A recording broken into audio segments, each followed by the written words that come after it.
जो पॉपुलेशन कराची में बढ़ रही है उसको मद्देनज़र रखते हुए हमें ऐसे प्रोजेक्ट बनाने जिससे आपने ट्रांसपोर्ट और मोबिलिटी को ज़्यादा ईज़ करना है। लोगों को आपने इस तरह के प्रोजेक्ट्स देने जिससे वो फ्यूचर में भी जो है वो आसानी से अपनी जहाँ पे उन्होंने सफ़र करना है उन सफ़री सहूलियात को बेहतर कर सकें। इसीलिए ही इंफ्रास्ट्रक्चर पे इस तरह के प्रोजेक्ट में 90% जो अखराजात हैं वो सिर्फ इंफ्रास्ट्रक्चर पे होते हैं। जो रोलिंग स्टॉक है बसेस उस पर अखराजात कम होते हैं। तो उन सारे चैलेंजेस के बाद इस प्रोजेक्ट को जो है वो कंटिन्यू किया गया और अब लोग देख भी रहे हैं, लोग अप्रिशिएट भी कर रहे हैं कि हाँ ये वाकई काम हो रहा है। तो इस बीच में जो काम नहीं हो सका उसमें भी, या जो डिले हो सका उसमें भी कोई बदनीयती या सुस्त रवि नहीं थी। सिर्फ वो चैलेंजेस थे जिसको उन चैलेंजेस को देखकर जो है उस पर फैसला करना था। तो हुकूमत सिंध जो है वो इस पूरे प्रोजेक्ट्स को जो है वो खुद सुपरवाइज कर रही है और आप देख रहे हैं।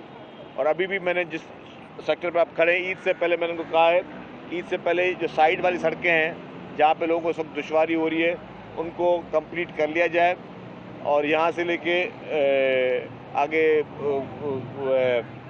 कौन सा एरिया, ये चौरंगी, पीपल चौरंगी ईद से पहले ये सारा जो है आपको दोनों साइड जहाँ पे अभी नज़र आ रहा है कि जहाँ पे इस वक्त रोड टूटा हुआ है वो बेहतर हो जाएगा और बिल्कुल उसकी रिजिड पेमेंट हो जाएगी। तो हम आगे भी इसको पूरे प्रोजेक्ट को, हमारी कोशिश ये है कि जल्द से जल्द इसको कम से कम जो यूनिवर्सिटी रोड वाला इलाका है इसको हम क्लियर करें। सिर्फ बीच में 2.7 किलोमीटर का एक रास्ता है जो कि K4 की ऑगमेंटेशन की वजह से वहाँ पे पाइपलाइन डल रही है। उन्होंने हमें टाइम दिया कि अप्रैल में वो हमें वो इलाका देंगे। तो जैसे ही अप्रैल में वो जो 2.7 किलोमीटर का रास्ता है वो भी ठीक हो जाएगा तो फिर जो है हमें आसानी होगी। इस वक्त कराची में मेगा प्रोजेक्ट्स बहुत बड़ी तादाद में चल रहे हैं। जो सबसे बड़ा, जो मैं समझता हूँ कि बहुत बड़ी एक अचीवमेंट है और कराची के लोगों को जो सबसे बड़ी सहूलत है वो शाहराह भुट्टो की, वो मार्च में, एंड ऑफ मार्च या फर्स्ट वीक ऑफ अप्रैल में वो थ्रू, अभी तक कायदाबाद तक है, फिर आगे तक जो है वो M9 तक वो थ्रू हो जाएगा। ये बहुत बड़ी एक सहूलत होगी जो हमारी ट्रैफिक के इस वक्त जो चैलेंजेस हैं उसके लिए मैं समझता हूँ कि ये बहुत ही एक बड़ी सहूलत है कराची के शहरियों के लिए कि उनकी एक तो ट्रैफिक डाइवर्ट भी बहुत हो जाएगी और जो इस वक्त जो बड़े चैलेंजेस हैं वो हमारे काफ़ी रिजॉल्व होंगे। इसी तरीके से काफ़ी अंडर पासेस पे काम चल रहा है। इसी तरीके से जो है वो हुकूमत सिंध जो है वो KMC के ज़रिए भी रोड बनवा रही है और हुकूमत सिंध FW के ज़रिए भी रोड बनवा रही है, ताकि हम चाह रहे हैं कि जो भी अंदरूनी सड़कें हैं उनको भी ठीक किया जाए। तो इस वक्त मैसिव तौर पर कराची की डेवलपमेंट हो रही है और बड़े पैमाने पर जो है वो जो इंतज़ामिया है वो काम करिए। लोकल गवर्नमेंट डिपार्टमेंट हुकूमत सिंध का वो दिन रात लगा हुआ है। मेयर कराची पर्सनली जो है वो दिन रात एक प्रोजेक्ट को विज़िट कर रहे हैं, एक प्रोजेक्ट को सुपरवाइज़ कर रहे हैं। तो पूरी इस वक्त इंतज़ामिया हुकूमत सिंध की वो हर डेवलपमेंट के तमाम प्रोजेक्ट्स को फोकस करके बैठी हुई और हमें अंदाज़ा है कि चैलेंजेस हैं कराची में और उसको हल करने के लिए ही वाहिद हल जो है वो मेहनत है। वो सब मेहनत करें, चाहे वो हेल्थ सेक्टर हो, चाहे वो ट्रांसपोर्ट सेक्टर हो, चाहे वो KMC हो, चाहे वो आपके बाकी इदारे हों, वाटर बोर्ड, तमाम इदारे कराची को बेहतर सहूलियात देने के लिए और वहाँ के सिविक इश्यूज़ को बेहतर बनाने के लिए दिन रात कोशिश कर रहे हैं। कुछ लोग कोशिश करते हैं कि जी मायूसी फैलाई जाए, कुछ लोग कोशिश करते हैं कि इस पर भी पॉलिटिक्स किया जाए और इन चीज़ों को एक्सप्लॉइट किया जाए। ये हमारी जिम्मेदारी है हुकूमत की, ठीक है। कहीं कमी कोताहियाँ हमसे ज़रूर हुई होंगी, उसको हम डिनाई नहीं करें, लेकिन नीयत बिल्कुल ठीक है और जो टारगेट है वो हुकूमत सिंध का यही है कि हर हाल में हम इन प्रोजेक्ट्स को कंप्लीट करें ताकि लोगों की ज़िंदगी को हम आसान बना सकें। और यही पीपल्स पार्टी की सिंध हुकूमत है जो हर हाल में इन प्रोजेक्ट्स को कंप्लीट करेगी ताकि लोग खुद देख सकें कि जी हमें किस तरीके से वो हमें सहूलियात वो मुयसर हो रही हैं। तो इसी मद में और भी कुछ सिंध भर के दूसरे ज़िला में भी डेवलपमेंट काम बहुत तेज़ी से चल रहा है और हुकूमत ये कोशिश कर रही है कि हम जो डेवलपमेंट में हैं वो जो सारे चैलेंजेस को वो अबूर करें।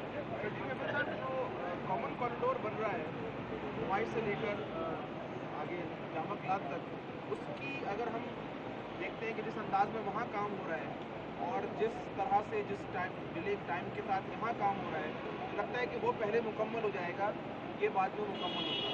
लेकिन ये मंसूबा बहुत पहले शुरू हुआ था।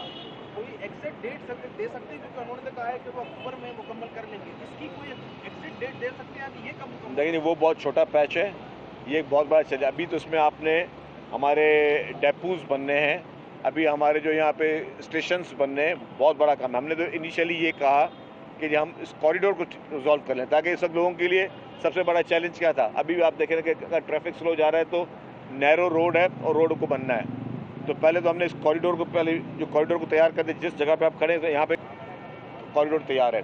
अब जो साइड लेन है, जो साइड वाले रोड हैं, उसको हम पहले कंप्लीट कर लें, ताकि यूनिवर्सिटी रोड को हम थ्रू कर लें। हमारी प्रायोरिटी ये है कि मैंने जैसा कहा कि बाकी हम एंड ऑफ मार्च में कंप्लीट करें। अप्रैल में हमें 2.7 किलोमीटर वो मिलेगा वाटर बोर्ड वाला, उसको हम कंप्लीट करें मतलब जून तक, तो हम ये मेन कॉरिडोर में निकल जाएं।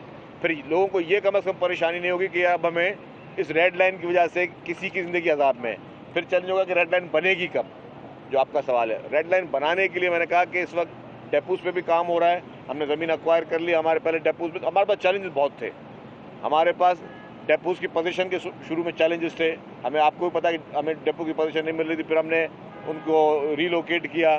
फिर हमारे पास बीच में सिविल एविएशन के चैलेंजेस थे, फिर हमारे पास यूटिलिटीज़ के चैलेंजेस थे। वो जो चैलेंज चलते रहे, तब आपके जो सबसे बड़ा चैलेंज था वो इन्फ्लेशन का चैलेंज था। और इन्फ्लेशन किसी एक प्रोजेक्ट पे नहीं आई है, पाकिस्तान के हर प्रोजेक्ट पे वो इन्फ्लेशन जितनी आई है उतनी ही आई है।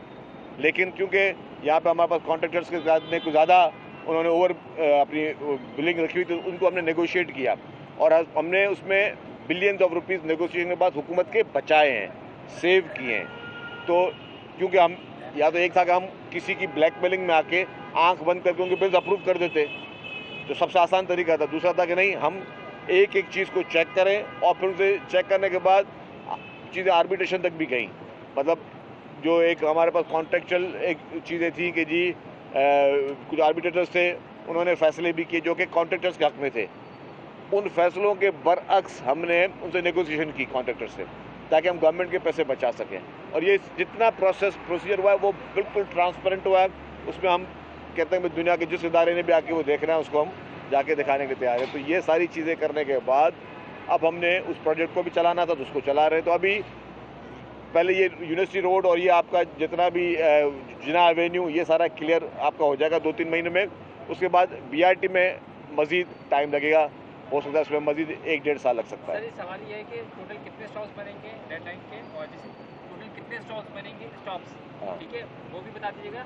और दूसरी चीज़ सर, बड़ी ज़बरदस्त है कि रेड बसेस चल रही हैं, ग्रीन बसेस चल रही हैं, बहुत ज़बरदस्त है। लोग तारीफ भी करते हैं, उस पर सफ़र भी करते हैं, और वो जो सफ़र है वो सिंध हुकूमत और बिलखुसूस आपकी जो काविश है उस पर एतमाद का मज़र है। लेकिन सर ये बताइएगा कि जो अभी भी जो रिवायती बसें चल रही हैं, चाहे वो पब्लिक ट्रांसपोर्ट की सूरत में मिनी बस हो गई, कोचेज़ हो गई, वो अभी भी लोगों के खतरात, जान के खतरात कितने हैं, उनको कब तक बंद कर दिया जाएगा? और ये CNG रिक्शाज कब तक बंद हो जाएगी? देखिए जी, CNG रिक्शाज और बस सर ये जैसे आपको पता है कि कोर्ट के कहने पे चल रही है। स्टेशन की आपने बात की, रीडिज़ाइनिंग हुई है, नए सर उसके नंबर्स आएंगे।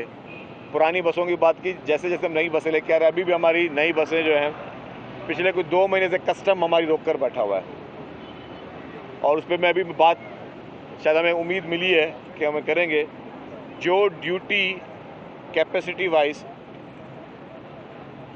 पंजाब गवर्नमेंट को देनी चाहिए उतनी ही सिंध गवर्नमेंट को देनी चाहिए। हमें शिकायतें हैं, ये मेरे सेक्रेटरी साहब साथ खड़े हैं, कि पंजाब गवर्नमेंट को उन्होंने शायद कोई 1%, हाँ सर, 1% चार्ज किया, हमें उन्होंने कोई 17-18% चार्ज किया है कस्टम की। अब उसको हम देख रहे हैं। हमने उनको कहा कि जी हमारी स्पेसिफिकेशन बसों की वही है जो पंजाब ने मंगाई हैं। वो एक हमारा अलग लड़ाई चल रही है, कोर्ट में भी लड़ाई चल रही है। तो या तो कस्टम किसी एक जगह गलत है, या हम गलत हैं कि जी हमारी स्पेक्स गलत है, हम उनको एक बात बोल रहे हैं, या कस्टम एक जगह पे गलत है, या वो पंजाब से कम ले रहे हैं, हमसे ज़्यादा ले रहे हैं, या हमसे ज़्यादा ले रहे हैं, मतलब कोई ना कहीं एक जगह पे तो वो भी गलत है। वो हमारी अलग चीज़। हालांकि वो बसेस जो है कब की जो है वो 2-3 महीने से जो है वो वहाँ पे पोर्ट में खड़ी हुई हैं, और हम लोग रोज़ाना लेटर लिख लिख के हम वो उनसे कर रहे हैं जी। और हमने FBR से भी कहा है कि जी बराए मेहरबानी एक कानून चलाओ, अगर वही कैपेसिटी है, अगर हमारी बात ठीक है, और मैं ये नहीं कह रहा 100% हमारी बात ठीक है, लेकिन जब तक हम जहाँ तो हमें मेरे बाला अफसरान ने बताया है कि जी सर वो वही स्पेसिफिकेशन है। तो अगर वही स्पेसिफिकेशन है तो जितनी ड्यूटी पंजाब गवर्नमेंट ने भरनी है उतनी मैंने भरनी है। अगर स्पेसिफिकेशन में फ़र्क है तो वो हमें वहाँ के सबूत कितनी बसें हैं सर वो जो कस्टम ड्यूटी के हवाले से? वो काफ़ी बसें हैं जी।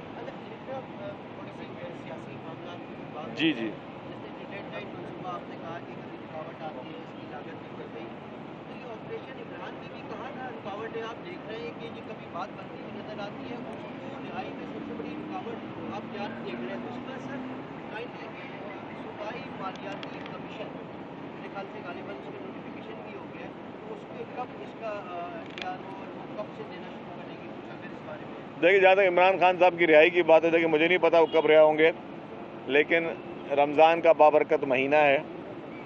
एज ए इंसान उनकी सेहतियाबी के लिए, उनकी तंदुरुस्ती के लिए और इमरान खान की बड़ी उम्र के लिए मैं दुआगो हूँ कि अल्लाह ताला उनको लंबी उम्र दे, सेहत दे, तंदुरुस्ती दे।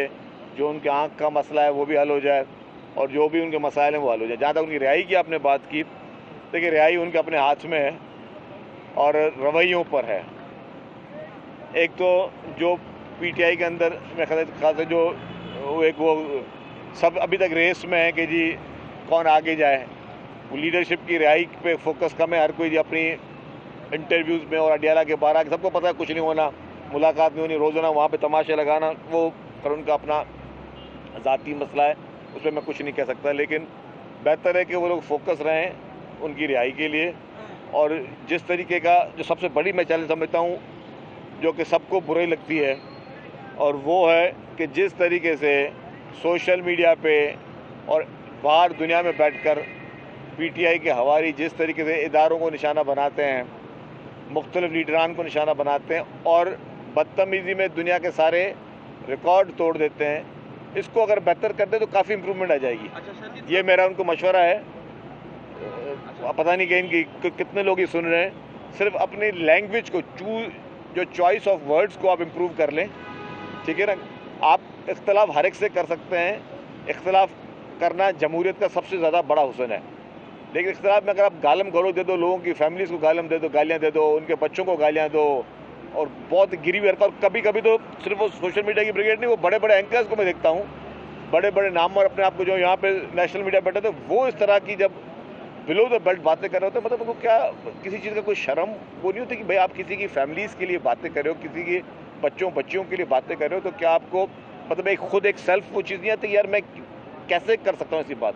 मैं एक तो सोच कैसे सकता हूँ, चलो अगर उस तरह की गिरी हुई सोच है भी सही, तो आप कह कैसे सकते हैं पब्लिक के लिए। तो मतलब ये गंदी सोच की अक्कासी, थोड़ा इसको अगर इम्प्रूव कर लें थोड़ा, मैं कहता हूँ तो इनकी काफ़ी मसाइल हल हो जाएंगे। शदीद साहब, सिंध जे विरहाङे वारे मामले ते गवर्नर साहब रात चयो आहे त इहा हल्की फुल्की मौसीक़ी आहे, इहा हलणु घुरिजे, इन ते आऊं कुझु कोन कंदुसि, मूंखे ज़रूरत पई त मां डॉक्टर फारूक सत्तार खे मैदान ते लाईंदुसि। अच्छा सर, हिन में इहो बैठ कजो त एक आइनी घर जेको आहे उन में सियासी जेके अञा ताईं ॻाल्हियूं हलनि देखो वो बातें हो चुकी हैं काफ़ी, मैं उसको रिपीट नहीं करूँगा। कल इससे पहले 2 दिन पहले मैंने असम्बली में बात की थी कि जी गवर्नर हाउस का एक तकद्दुस है, एक आइनी इदारा है और गवर्नर हाउस का काम होता है कि जी आप वफाक और सूबे के बीच में हम आहंगी को पैदा करें।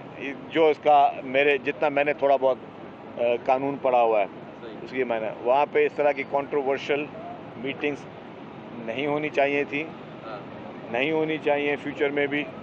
और जहाँ तक ये फारूक सत्तार की गुफ्तगू, और ये देखें ये फारूक सत्तार आपको पता है कि मतलब जो उसका सियासी पिछले 2-3 साल का करियर रहा है वो किसी से छुपा हुआ नहीं है। वो खुद बेचारा मिस्किन आदमी है, तो वो इतनी बातें करे जितनी जो है उसको कहते हैं कि अपने लेवल पे बात करे फारूक सत्तार साहब।